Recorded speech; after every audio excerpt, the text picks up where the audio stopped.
кымызга жаңы жашоо берип атам менчи. 5 жыл кымыз сатканбыз, баклажга коюп алып, анан болбойт экен. Адам баласы могу жаратылыштан алганды эле билип атат да. Ошол как раз ошого бул вызов да, жооп ошого. Бул кесе деген эмне? Бул кесе деген дагы бул инновационный продукт, премиум классы деп койсок болот. Кесе деген бул жанагы бээнин сүтүнөн жасалган кымыз, уйдун сүтүнөн жасалган кымыз, андан тышкары жана Таншиле деп жаңы бренд товарный марка койдук. Вот ошону иштеп атам да, азыр ошонун үстүнө азыр жаңы эле рынокко жаңы чыгып атат. Бул дагы өзү жаңы изденүүнүн ошо процесстин результаты да.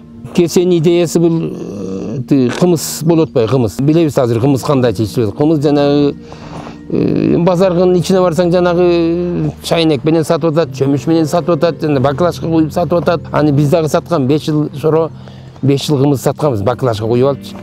Анан болбойт экен. Жанагы дагы менмин деген ичимдиктердин катарына коёюн деген максатта мен ошолор менен тең конкурировать этиш керек.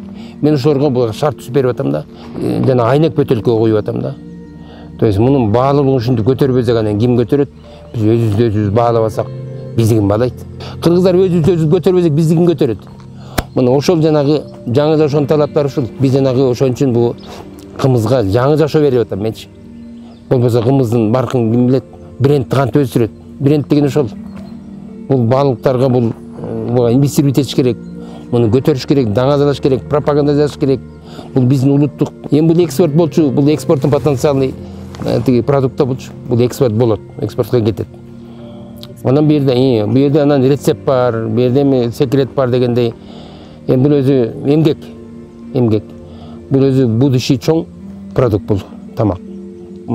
Ошо кесенин астында канча, значит, бул өзү зонтичный бренд деп коебуз. Зонтичный бренд. Кесенин астында анан кете берет. Мисалы Таншиленин 3-4 түрү бар. Базилик менен чыгарып атабыз, классический деп атабыз. Анан талка менен чыгарып атабыз, дагы фруктлар, ягодалар менен чыгат, малина менен чыгат, ушундайлар да. Анан кымыз дагы ошондой. Эмне үчүн айнек деген себеби биз эми пластик дегенден Кудайга шүгүр, пластик деген баарын тажатып бүтүрдү.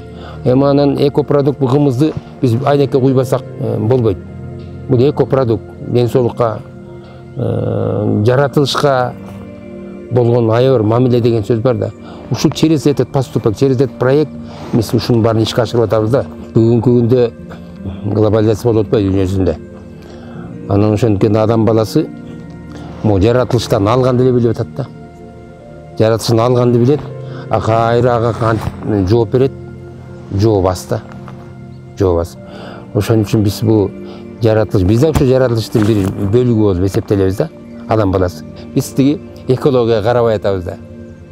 Ошон үчүн бул аярылуу мамиле жасаш керек. 21-кылым биз кандай ушул эме менен келебиз, кандайча биз ушул природага, жаратылышка кандай аярылуу мамиле жасайбыз дегенин, ошол как раз ошого бул вызов да, жооп ошого. Биз бул стекло бөтөлкө өткөн ошол. Бул деген жуулат, тазаланат, кайра переработка болот. Мисалы бул жатып калса бул экология эч зыяны жок. Кайра оборотный тарада. Аны үйдөн деле пайдалана беришет. Ошон үчүн бул экологияга болгон менин мамилем через вот этот вот поступок. Сөз менен, бирок иш менен дагы төп келиш керек. Мына ошого жооп.